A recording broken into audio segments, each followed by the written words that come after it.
লাড্ডু গোপাল, কত কিছু। লাড্ডু গোপালের এটা কি? পোলাও, নাড়ু, লাড্ডু, লুচি, পায়েস, তালের বড়া, মাখন মিষ্টি, মিষ্টি, 5 রকমের ফল,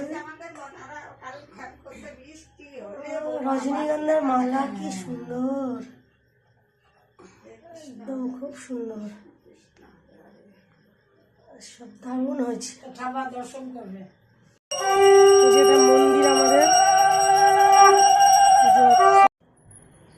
নিচে নামছি, এটা হচ্ছে যে দাদার মেয়ে। চলে এসছি নিচে। লাড্ডু গোপালকে দেখেছে সবাই, কি সুন্দর করে সাজানো হয়েছে। আর এখন সব পুজোয় বসেছে। এবার পুজো শেষ হলেই সবাইকে প্রসাদ দেওয়া শুরু হবে।